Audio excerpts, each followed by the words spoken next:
Mis manos temblaban levemente al cerrar la última caja de cartón. En ella, escribí con un marcador negro grueso: recuerdos. Una palabra tan pequeña para abarcar 70 años de vida. El apartamento en la colonia Roma, Ciudad de México, ya no me parecía mío. Estaba vacío. Un esqueleto de concreto y yeso que resonaba con el sonido de mis pasos vacilantes. Afuera, la caótica sinfonía de la capital no daba tregua. El impaciente sonido de las bocinas, las sirenas lejanas, el grito del vendedor de tamales que pasaba cada mañana. Durante 40 años, ese ruido había sido la banda sonora de mi existencia. Era el sonido de mi rutina, de mi trabajo como bibliotecaria, del crecimiento de mis hijos, de mi silenciosa viudez. Pero ahora solo me irritaba, un recordatorio constante de la soledad que acecha entre la multitud. Mi hijo Mateo me rodeó los hombros con el brazo. Tenía la mirada preocupada de su padre, siempre intentando arreglar algo que no estaba roto. «Mami, ¿estás segura? Tepoztlán está lejos. Es demasiado tranquilo. ¿Y si necesitas algo?» Su voz era suave como el terciopelo, pero las palabras eran como jaulas. «Mi hija Sofía», asintió, acomodando un portarretratos en la caja que acababa de cerrar. «Podríamos haberte buscado un lugar más pequeño cerca, mami. Uno de esos complejos residenciales para personas mayores, con actividades, seguridad». Sonreí. Una sonrisa que había aprendido a usar para calmar sus ansiedades. Una sonrisa que no llegó a mis ojos. «Queridos, no voy a ningún lado a esperar el final. Voy a algún lado a tener un comienzo». No entendían. Para ellos, yo era la frágil Aurora, la anciana que necesitaba supervisión. No veían a la mujer que anhelaba oír el sonido del viento en los árboles, en lugar del tráfico de la avenida de los Insurgentes.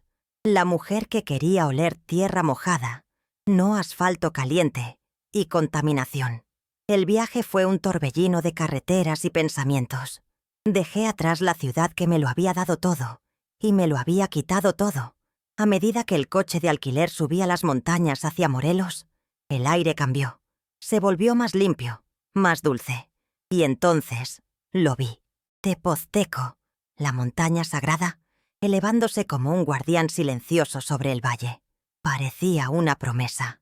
Mi nuevo hogar era pequeño. Una casita de adobe con paredes blancas y techo de tejas rojas, cubierta de bugambilias tan vibrantes que lastimaban la vista. La mudanza depositó la última caja en la habitación vacía. «Listo, señora. Mucha suerte en su nueva vida». Cuando se fue, el silencio me envolvió como una manta. Pero no era el silencio vacío de mi apartamento en la ciudad. Era un silencio vivo, lleno del zumbido de los insectos, el canto de un pájaro que no reconocí y el susurro de las hojas. Caminé hacia la ventana trasera.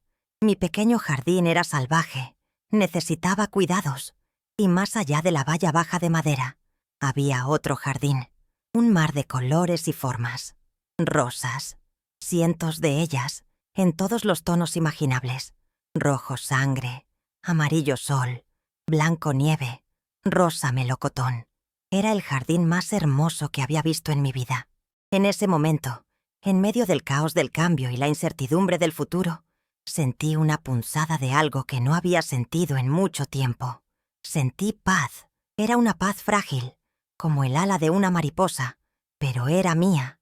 Y por primera vez en décadas, me sentí exactamente donde se suponía que debía estar.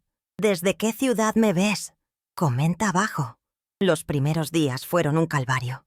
El silencio que tanto ansiaba se convirtió en un adversario. En la ciudad, estaba acostumbrada a llenar cada momento con algún tipo de ruido. La televisión encendida incluso cuando nadie me veía, la radio con noticias que me deprimían, el teléfono sonando con las preocupaciones diarias de mis hijos. Aquí, en Tepoztlán, el único sonido era el de mi propio corazón y mi respiración. Por la noche la oscuridad era absoluta, interrumpida solo por el lejano resplandor de las estrellas, mucho más nítidas y cercanas que nunca en la capital. Me acostaba en la cama de mi nueva y extraña habitación, y los pensamientos que había ahogado durante años con el ruido de la ciudad comenzaban a gritarme.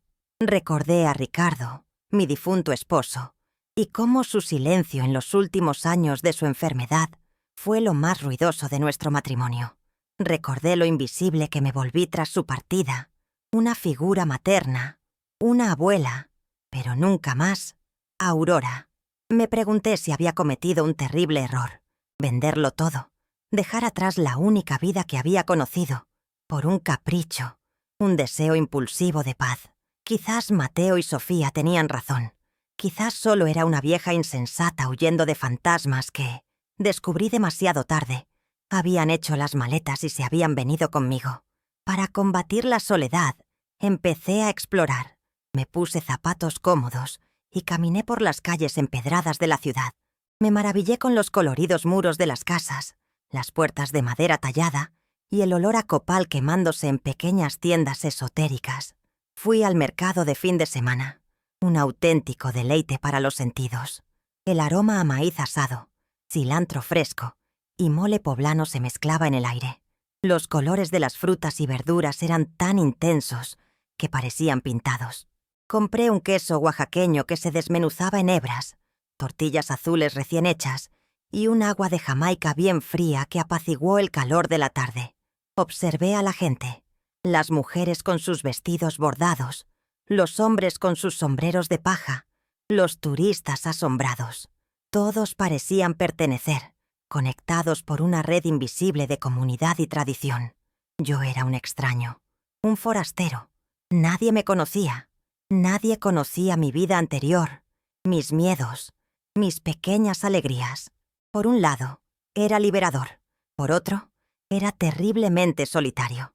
Me senté en una banca de la plaza principal, el Zócalo, y observé a los niños perseguir palomas, a las parejas tomarse de la mano, a los ancianos charlar animadamente. Solo era un espectador. Una de esas tardes, caminando a casa con mi bolsa de compras, me detuve junto a la valla que me separaba del jardín de rosas. El sol de la tarde bañaba los pétalos con una luz dorada, haciéndolos brillar. El aroma era embriagador, una mezcla de dulce y picante que parecía contar historias. No era experta en flores, pero podía ver el cuidado y la dedicación en cada planta. Cada rosa lucía perfecta, sin una sola hoja amarillenta ni pétalo dañado. Era un trabajo hecho con amor. Y me pregunté quién era el alma paciente y dedicada detrás de tanta belleza. ¿Quién podría crear vida y color en un mundo que, para mí, parecía cada vez más gris y silencioso? Ese jardín era una afrenta a mi propia apatía, un vibrante testimonio de que la belleza aún existía, incluso si había olvidado cómo buscarla. Fue un martes por la mañana cuando lo vi por primera vez. El sol aún estaba bajo, tiñendo el cielo de tonos naranjas y lilas. Estaba en la cocina, intentando prepararme un buen café con la cafetera nueva, cuando un movimiento en el jardín vecino me llamó la atención. Allí estaba, un hombre. Llevaba un sombrero de paja de ala ancha que le ocultaba parte del rostro, una sencilla camisa de algodón y pantalones manchados de tierra. Sus manos, cubiertas por unos gastados guantes de jardinería de cuero, se movían con una delicadeza y precisión que me hipnotizaron. No se limitaba a cuidar las plantas. Les hablaba. Podaba una rama por aquí, aflojaba la tierra por allá, tocaba un pétalo como si lo acariciara. Lo observé largo rato, escondida tras mi cortina de encaje. Parecía de mi misma edad, quizá un poco mayor. Las arrugas de su rostro, visibles al girarse hacia el sol, no eran de amargura, sino del tiempo, de la risa y quizá de la tristeza. Había una serenidad en sus movimientos, una armonía con el mundo que lo rodeaba que envidiaba profundamente. Él formaba parte de ese jardín, tan esencial como la tierra y el agua, mientras yo me sentía como una pieza desplazada del rompecabezas de mi propia vida. Él era el centro de su florido universo. Me armé de valor. Abrí la puerta trasera. El crujido de la madera rompió el silencio matutino. Se giró, sin sobresalto, sino con serena curiosidad. Sus ojos, cuando por fin los vi, eran de un marrón oscuro, amables y un poco cansados. Se quitó el sombrero, dejando al descubierto una espesa cabellera gris. «Buenos días», dije, y mi voz sonó más débil de lo que pretendía. Sonrió, una leve sonrisa que le iluminó el rostro. «Buenos días, vecino». Me pareció oír algo de movimiento por aquí estos últimos días. Su voz era profunda y serena, como el murmullo de un río. Sí, yo me mudé el fin de semana, balbuceé, sintiéndome como una adolescente torpe. Me llamo Aurora. Tomás. Un placer, Aurora. Se acercó a la cerca, se quitó los guantes y extendió la mano sobre la madera. Su mano era áspera, callosa por años de trabajo, pero su agarre era sorprendentemente suave y cálido. Sentí una pequeña descarga eléctrica, una chispa de conexión humana que me tomó por sorpresa. Nos quedamos en silencio un momento. Un silencio reconfortante, no el silencio estridente que me atormentaba por las noches. Sus ojos recorrieron mi jardín descuidado. Veo que tú también tienes un espacio que llenar de color, dijo, sin juzgarme. No sé por dónde empezar, admití. En la ciudad, mis únicas plantas estaban en macetas en el balcón. Asintió con compasión. Entonces su mirada se posó en un capullo de rosa roja y aterciopelada que había cerca. Con unas tijeras de podar pequeñas que sacó del bolsillo, lo cortó con cuidado. Se acercó a la cerca y me ofreció la flor. Para darme la bienvenida, dijo. Esta se llama Esperanza. La primera que planté en este jardín. Cogí la rosa. Sus pétalos eran aterciopelados al tacto. Su aroma era intenso y dulce.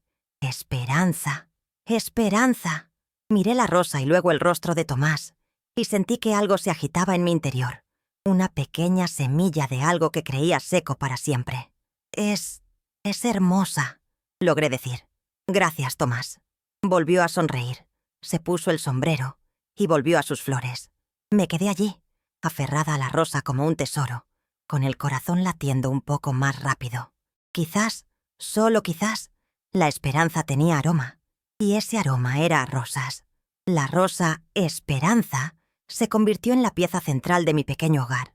La coloqué en un vaso de agua sobre la mesa de la cocina, desde donde podía verla casi desde cualquier ángulo. Cada vez que la veía, recordaba el apretón de manos de Tomás, su sonrisa serena y la sencillez de ese gesto. Fue un acto de bondad tan puro e inesperado que abrió una pequeña grieta en la armadura que había construido alrededor de mi corazón. Nuestras conversaciones empezaron así, a fragmentos, por encima de la valla de madera que separaba nuestros mundos. Inventaba excusas para ir al patio trasero. Iba a regar la maleza, fingiendo tener un plan. Iba solo para sentir el sol en la piel. Invariablemente, allí estaba, en su santuario de espinas y pétalos. Nuestras primeras palabras no fueron profundas. Hablamos del clima, de la lluvia que se esperaba, del calor inusual para esa época del año. Me preguntó cómo me estaba adaptando a la tranquilidad de Tepoztlán. El silencio todavía me asusta un poco, confesé un día. Dejó lo que estaba haciendo y me miró fijamente. No es silencio, Aurora. Es música. Solo necesitas acostumbrarte a la melodía. Escucha. Hizo un gesto con la mano. Y de repente, lo oí. El zumbido de una abeja zambulléndose en una flor. El crujir de las hojas de maíz en el campo vecino. El canto lejano de un gallo. Tenía razón. Era una sinfonía. Y yo simplemente desconocía la partitura. Poco a poco, las conversaciones se profundizaron. Me enseñó los nombres de sus rosas. Estaba Besos de Ángel, un rosa pálido, casi translúcido, Corazón de Fuego, un rojo tan intenso que parecía latir, Luz de Luna, un blanco cremoso que brillaba en el crepúsculo. Cada nombre traía una historia, un recuerdo. Esta, dijo, señalando una rosa amarilla vibrante, se llama Sonrisa de Elena. Le encantaba el amarillo. ¿Elena? Pregunté con cuidado. Mi esposa, respondió sin vacilar, sin tristeza en la voz, solo con un cariño silencioso. Se fue hace 5 años. Este jardín era su sueño. Yo solo lo mantengo vivo. Su honestidad me desarmó. No ocultó su pasado. No lo trató como una herida incurable. Lo llevó consigo como parte de su ser, como la tierra que nutría sus flores. Su vulnerabilidad me dio el valor para compartir un poco de la mía. Yo también soy viuda, dije, y la palabra me sonó extraña después de tantos años. Hace mucho tiempo. Ricardo se fue hace casi 20 años. Tomás no dijo «lo siento», ni ninguna otra obviedad. Simplemente asintió, con los ojos llenos de una comprensión que trascendía las palabras. 20 años es mucho tiempo para soportar el silencio solo. En ese momento, algo cambió entre nosotros. Ya no éramos solo vecinos. Éramos dos personas que conocían el lenguaje de la pérdida. Dos almas que habían navegado por las turbulentas aguas del dolor y alcanzado una tranquila aceptación. Él no intentó llenar mi silencio con consejos, ni yo el suyo con lástima. Simplemente reconocimos el paisaje familiar de nuestras almas. Un día, apareció junto a la cerca con una bolsita de papel marrón. «Para tu jardín», dijo. «Semillas de girasol. Son fáciles. Y les encanta el sol de Morelos. Siempre se vuelven hacia la luz, sin importar lo oscuro que haya estado el día anterior». Cogí la bolsita. Las semillas tintineaban dentro. Un sonido prometedor. No sé si tengo el don para esto. Dudé. «No necesitas un regalo, Aurora», dijo con esa dulce sonrisa suya. «Solo necesitas un poco de tierra, un poco de agua y un poco de paciencia. La vida hará el resto». Esa tarde, por primera vez, trabajé en mi propio jardín. Revolví la tierra con una pala pequeña, respirando su rico y húmedo aroma en mis manos. Planté las semillas de girasol que me había dado Tomás, una a una. Y al cubrir cada semilla con tierra, sentí que no solo estaba plantando flores, estaba plantando las primeras semillas de una nueva vida. La barrera de madera fue la siguiente en caer, en sentido figurado, por supuesto. Nuestras conversaciones, antes limitadas a la distancia, encontraron un nuevo espacio. «Pasa», dijo Tomás una tarde soleada, abriendo la pequeña puerta de su jardín que nunca me había atrevido a tocar. «Las rosas son más bonitas de cerca». Dudé un momento. Entrar en su jardín fue como un paso íntimo, como ser invitado a la sala de estar de alguien por primera vez. Era su santuario, el espacio que compartía con el recuerdo de su esposa. Pero la sinceridad de su invitación venció mi timidez. Entré y el mundo se transformó. Estar rodeado de esas flores fue una experiencia sensorial abrumadora. El perfume era denso, un tapiz de docenas de fragancias diferentes. Los colores eran tan vibrantes que parecían vibrar con vida propia. Me guió por los pequeños senderos de piedra que serpenteaban entre los parterres. No solo me mostró las flores, sino que me contó sus biografías. «Esta es una rosa inglesa», explicó, tocando una flor con innumerables pétalos color albaricoque. «Necesita más agua. Es un poco caprichosa, como cierta gente que he conocido». Me guiñó un ojo y me reí. Me habló de Elena con una naturalidad que me conmovió. No fue un monólogo de duelo, sino una celebración de la vida que compartieron. «Elena diseñó todo esto», dijo, haciendo un gesto amplio. Decía que cada rosa tenía su personalidad. A esas trepadoras las llamaba las chismosas, porque se aferraban a todo y trepaban para ver qué hacían los vecinos. Mientras hablaba, me di cuenta de que el jardín no era un monumento a una persona fallecida. Era la continuación de un amor vivo. La presencia de Elena no era una sombra, sino una luz tenue que iluminaba cada pétalo. La honraba con su trabajo diario, con la devoción con la que cuidaba su legado. Me hizo pensar en mi propio pasado. Después de que Ricardo murió, comencé en voz baja. Me quedé con todo. Su ropa, sus libros, sus fotos. Pensé que si me deshacía de sus cosas, me desharía de él. Pero con el tiempo, la casa se convirtió en un museo, y yo solo era la curadora, viviendo entre reliquias de una vida que ya no existía. Tomás se detuvo y se giró hacia mí. No dijo nada. Solo me escuchó con una intensidad que me hizo sentir realmente observado por primera vez en años. «Mudarme aquí», continué, «fue mi manera de abrir por fin las ventanas de ese museo, dejar entrar el aire, pero no sabía qué hacer con todo ese espacio vacío». Me condujo a un pequeño banco de hierro forjado bajo una pérgola cubierta de jazmines. Nos sentamos, envueltos por el dulce aroma de la flor. «El espacio nunca está del todo vacío, Aurora», dijo en voz baja. «Solo espera que lo llenen cosas nuevas. Mira mis manos». Me ofreció las palmas. Estaban cubiertas de pequeñas cicatrices blancas, arañazos de espinas, callos de herramientas. Cada marca es de una espina que me ha herido. Pero no dejo de cuidar rosas por culpa de las espinas. Las cicatrices nos recuerdan que hemos sobrevivido al dolor y que, a pesar de él, la belleza aún puede florecer. Sus palabras resonaron profundamente en mí. Miré mis propias manos, suaves y sin marcas, las manos de una bibliotecaria, de una mujer que había pasado su vida refugiada entre las páginas de los libros, evitando las espinas del mundo real. Tenía cicatrices, por supuesto, pero eran internas, invisibles, y las mantenía bien ocultas. Ese día, en medio de ese jardín, compartimos nuestras cicatrices, visibles e invisibles. Hablé de mi soledad en la ciudad, de cómo me sentía como un fantasma en mi propia vida, cuidando a los demás, pero olvidándome de mí misma. Él habló del dolor abrumador de los primeros meses, sin Elena, de cómo el jardín casi murió con ella, hasta que comprendió que cuidarlo era la única manera de seguir con vida. No éramos dos ancianos lamentando el pasado, éramos dos supervivientes, comparando notas, descubriendo que las heridas del otro no eran tan diferentes de las nuestras. Y en el aroma de rosas y jazmines por primera vez, sentí que mis cicatrices internas quizá no fueran un signo de debilidad, sino de resiliencia. Ocurrió lo inevitable. Un viernes, el coche de Mateo, grande y plateado, tan fuera de lugar como una nave espacial en las estrechas calles de Tepoztlán, se detuvo frente a mi casita. Él y Sofía se bajaron, con una mezcla de preocupación y curiosidad en sus rostros. Traían bolsas de supermercado llenas de cosas que creían que no encontraría aquí, como si me hubiera mudado a una selva desierta, en lugar de a una ciudad vibrante. «¡Mamá!», exclamó Sofía, abrazándome fuerte. «Tu casa es rústica». Era su forma de decir que era demasiado pequeña y sencilla para su gusto.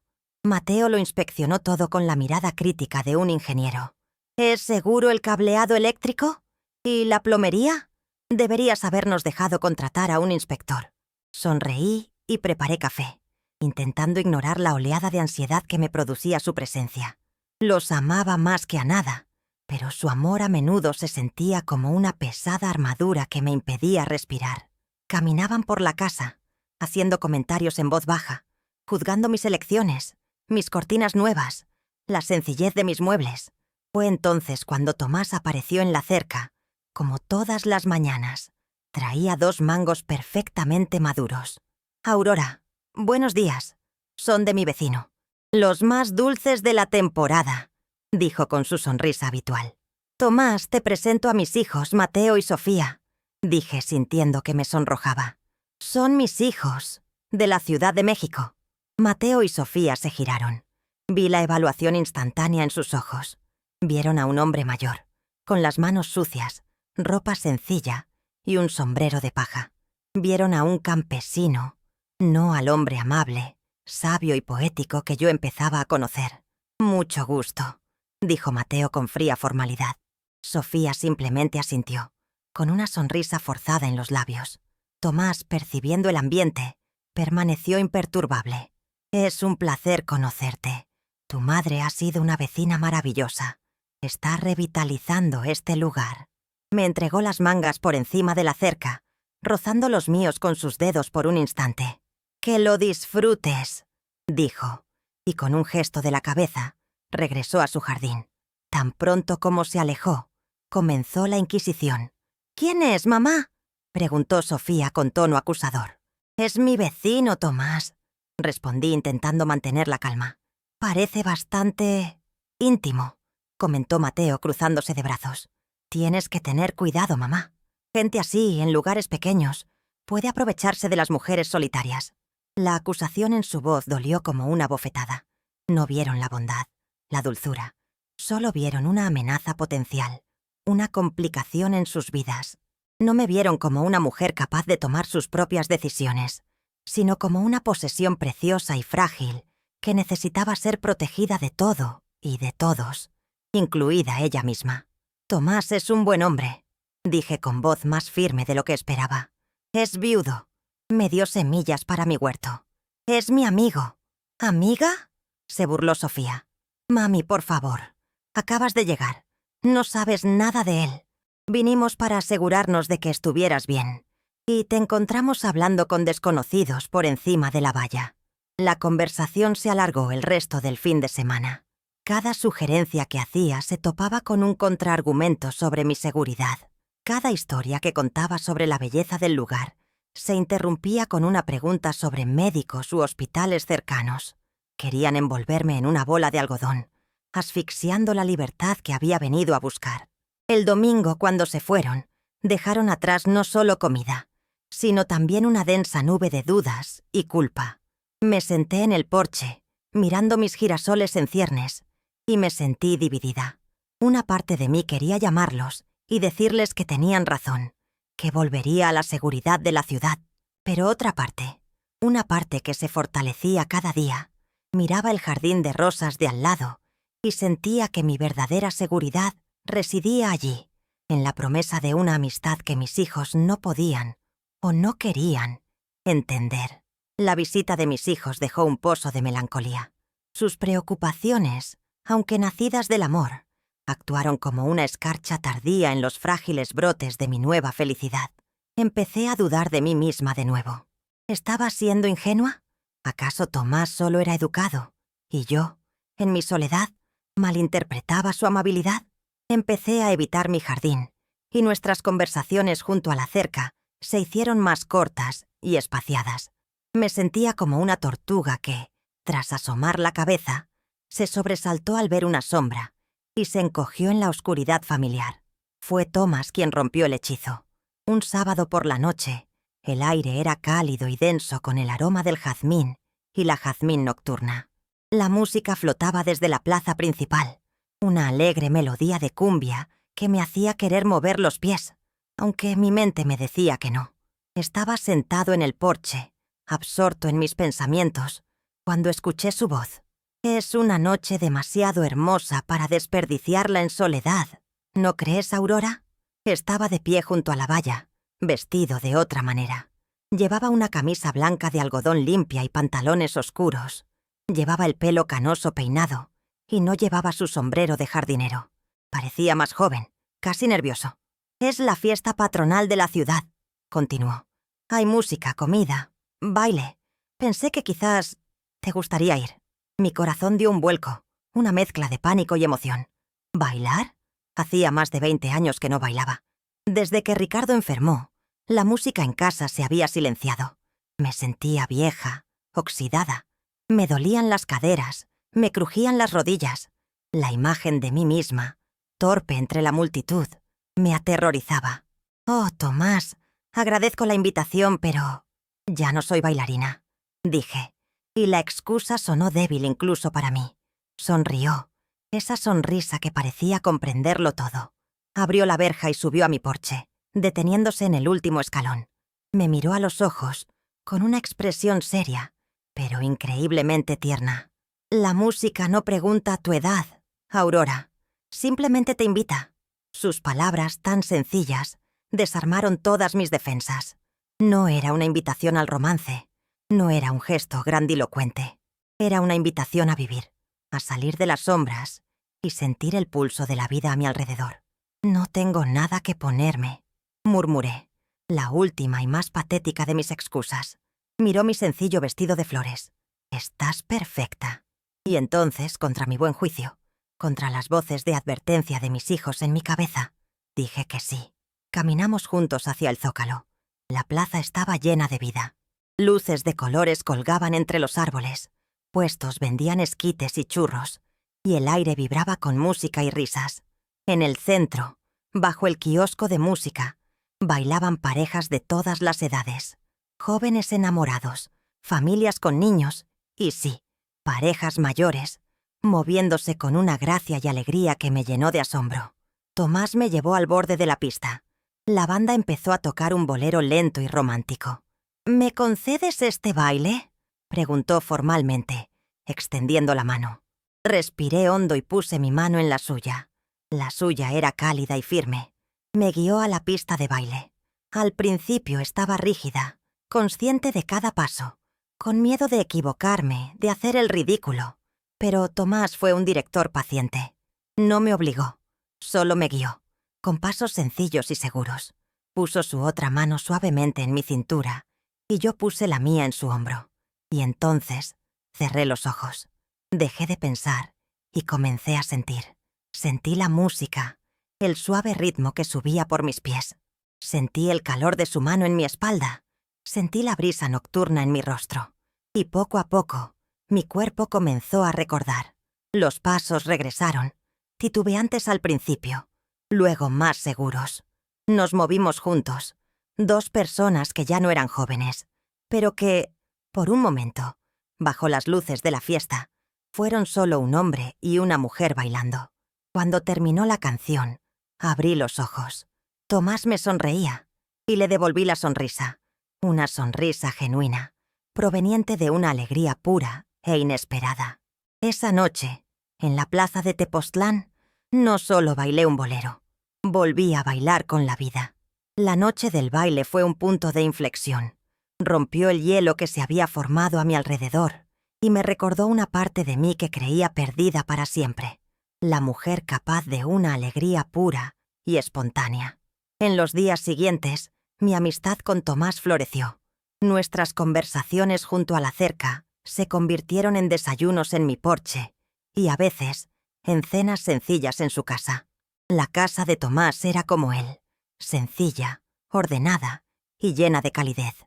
Las paredes estaban adornadas con cerámica local y telas coloridas. Olía a café recién hecho, a tierra y, por supuesto, a un ligero aroma a rosas que parecía impregnar la madera de los muebles. Cocinaba con la misma paciencia con la que cuidaba su jardín, preparando platillos tradicionales mexicanos que me recordaban a mi infancia. Mientras comíamos chilaquiles o sopa de tortilla, hablábamos de todo y de nada, de los libros que amaba, de los viajes que nunca hizo, de las rarezas de nuestros hijos y de las pequeñas absurdidades de la vida. Me permitía ser feliz. Me permitía sentir la calidez de una nueva compañía, la emoción de una conexión genuina. Empezaba a imaginar un futuro sin soledad, y precisamente por eso la visión de la fotografía me impactó tanto. Estaba en su sala, en un lugar destacado sobre una pequeña chimenea. Era una foto grande, con un marco plateado. En ella, un Tomás más joven, de cabello oscuro y rostro inmaculado, abrazaba a una mujer. Era hermosa. Tenía una sonrisa radiante, ojos oscuros y brillantes, y una larga melena negra trenzada con cintas de colores. Se inclinó hacia él con una intimidad y un amor tan palpables que parecían saltar del marco. Era Elena. Me quedé paralizada, mirando la foto. Era la primera vez que veía su rostro. Hasta entonces, había sido un nombre, un grato recuerdo en las historias de Tomás. Pero ahora era real. Una mujer de carne y hueso, vibrante, llena de vida. Y de repente me sentí como una intrusa, una pálida sombra intentando ocupar el espacio de un sol radiante. Todas mis inseguridades, todas mis dudas, volvieron a inundarme. Me miré fijamente en el cristal del portarretratos. Vi a una mujer de unos 70 años, con el pelo blanco, la piel arrugada y unos ojos que cargaban con el peso de décadas. ¿Cómo podría competir con ese recuerdo? ¿Cómo podría siquiera soñar con llenar el vacío que una mujer así dejó? La voz de Mateo resonó en mi mente. Podría aprovecharse de ti. Pero no era eso lo que temía. Temía algo mucho peor. Temía ser un remedio para su soledad, una compañera conveniente, un fantasma con quien hablar. No quería ser un sustituto. No quería vivir a la sombra de un amor perfecto, idealizado por la muerte. Cuando Tomás entró en la habitación y me vio mirando la foto, su sonrisa se desvaneció un poco. «Esta es Elena», dijo con voz suave, «en nuestro 25º aniversario de bodas». «Era muy bonita», dije con voz susurrante. «Sí, lo era», coincidió él mirando la foto con una adoración que me rompió el corazón. En ese momento, algo dentro de mí se apagó. La alegría y la ligereza de los últimos días se evaporaron, reemplazadas por un miedo frío y pesado.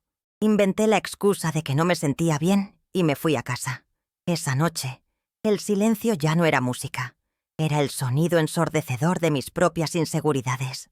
La sombra de Elena, la mujer perfecta en el marco plateado, era larga y oscura, y tuve la terrible sensación de que me tragaría por completo. Empecé a alejarme. Si no me permitía acercarme demasiado, no me lastimaría cuando él se diera cuenta de que nunca sería ella. Mi retirada fue sutil pero definitiva. Empecé a ocuparme cuando Tomás me invitó a un café. Respondí concisamente durante nuestras conversaciones junto a la cerca. Empecé a trabajar en mi jardín durante las horas en que sabía que él estaba en otro lugar. Creé una distancia, un espacio seguro para proteger mi frágil corazón. Tomás, con su sensibilidad, lo notó. Vio la confusión en sus ojos, la pregunta tácita, pero no insistió. Simplemente continuó con sus amables «buenos días», dejando una fruta o verdura en mi porche de vez en cuando. Pequeños gestos que se volvieron casi dolorosos para mí. Sin embargo, la naturaleza parecía tener otros planes.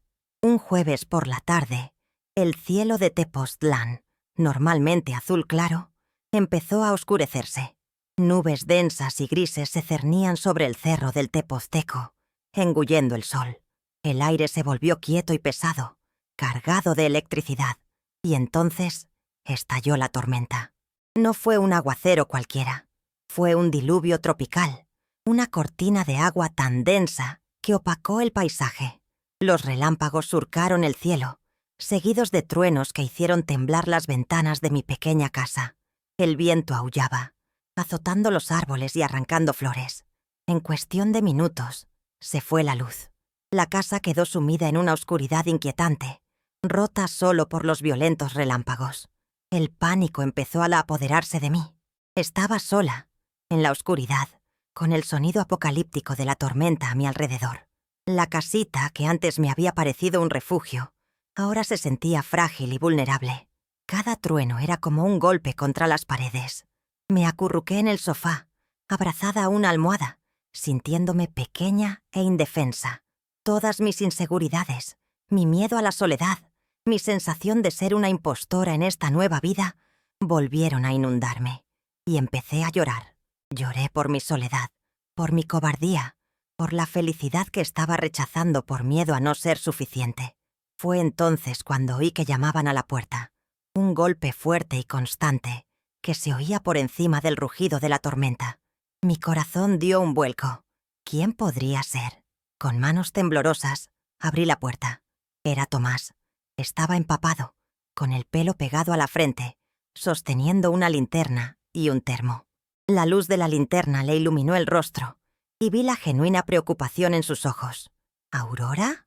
¿Estás bien?» Vi que se te apagaron las luces y me preocupé. Sin esperar respuesta, entró, cerrando la puerta para protegerse del viento y la lluvia. Dejó el farol sobre la mesa, llenando la habitación con una luz cálida y constante. «Traje velas», dijo, sacando algunas del bolsillo. «Y chocolate caliente». Mi abuela decía que no hay tormenta, ni del tiempo ni del alma, que un buen chocolate caliente no pueda calmar. Mientras encendía las velas, creando pequeñas islas de luz en la oscuridad, no pude contenerlo más. Las lágrimas que intentaba contener se escaparon en un sollozo. Se giró y su expresión se suavizó. Se sentó a mi lado en el sofá, no demasiado cerca, pero lo suficientemente cerca como para que sintiera su calor. «¿Qué pasa, Aurora?», preguntó. Su voz era la más tranquila y segura del mundo, en medio del caos exterior. Y le conté todo. Le conté lo de la foto de Elena, lo de sentirme incompetente, un sustituto, una sombra. Le conté mi miedo a vivir a la sombra de un amor perfecto. Le conté que toda mi vida había sido un remanente y que no quería que el final de mi vida fuera solo un eco del de otra persona. Las palabras salieron entrecortadas, confusas, mezcladas con lágrimas. Él escuchó. Escuchó con todo su ser, sin interrumpirme. La tormenta rugía afuera, pero dentro de mi pequeña casa, con la luz de las velas y la serena presencia de Tomás, una tormenta diferente, la mía, comenzó a calmarse. Cuando finalmente me detuve, exhausta y vacía, no me dio respuestas fáciles. Simplemente sirvió chocolate caliente en 2 tazas. Se elevó vapor, con el dulce aroma a cacao y canela. Me dio una taza, y nuestras manos se tocaron. En ese momento, en esa casa oscura, Sentí que él no solo era un refugio de la tormenta exterior, sino tal vez, solo tal vez, un refugio de la tormenta interior. Sostuve la taza caliente entre mis manos y el calor se extendió por mis dedos fríos. La tormenta afuera parecía haber amainado un poco, o tal vez era solo la calma que la presencia de Tomás había traído a la casa. Tomó un sorbo de su chocolate y me miró, no con lástima, sino con profunda empatía. «Aurora», comenzó, en voz baja y firme. «Amé a Elena con todo mi corazón. Durante 35 años, ella fue mi mundo. Cuando se fue pensé que mi mundo había terminado.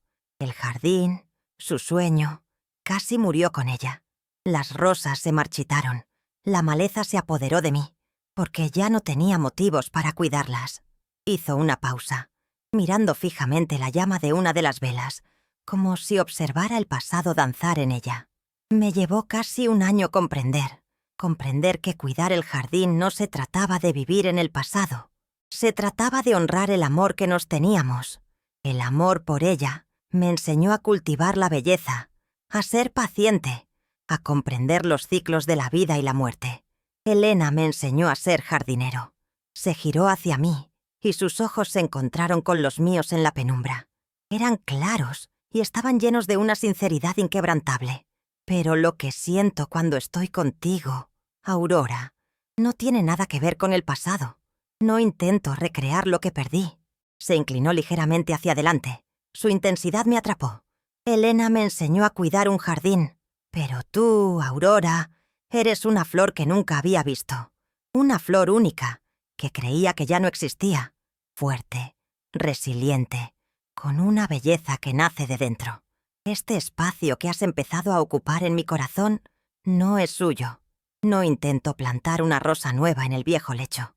Es un lecho nuevo, uno que ha estado vacío e inactivo durante demasiado tiempo. Un lecho que te ha estado esperando. Sus palabras fueron como agua a tierra firme.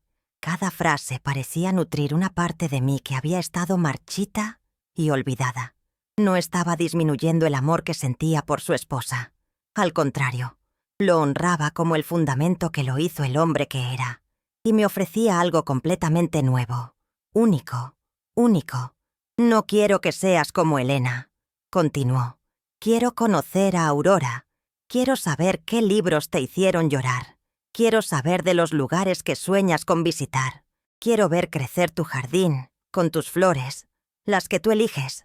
La tormenta de afuera se había disipado en una lluvia suave y constante. El sonido ahora era relajante. Una nana. Tomás se levantó y metió la mano en el bolsillo de su abrigo mojado. Sacó un pequeño paquete de papel, ligeramente húmedo pero intacto. Lo puso en mi mano. «Te iba a dar esto mañana», dijo. «Son semillas, de lavanda. Me di cuenta de que siempre pasas por el arbusto de lavanda del mercado. Tienen un aroma relajante y a las mariposas les encantan». Abrí el paquete. Las pequeñas semillas oscuras reposaban en la palma de mi mano. Lavanda, mi flor favorita. Él se había dado cuenta. Había prestado atención. No intentaba convertirme en una de sus rosas. Quería ayudarme a plantar mi propio jardín. Una lágrima rodó por mi rostro, pero esta vez no era de tristeza ni de miedo. Era de alivio, de gratitud, de una felicidad tan inmensa que dolió un poco. En ese momento, bajo la luz de las velas, con el sonido de la lluvia como testigo, comprendí. El amor en la vejez no consistía en reponer lo perdido. Se trataba del coraje de cultivar algo nuevo, en un campo ya arado por la vida, por alegrías y penas. Y yo, por primera vez, sentí que tenía el coraje de plantar. El sol de la mañana, después de la tormenta, parecía más brillante. Entraba a raudales por mi ventana, bañando el mundo con una luz limpia y nueva.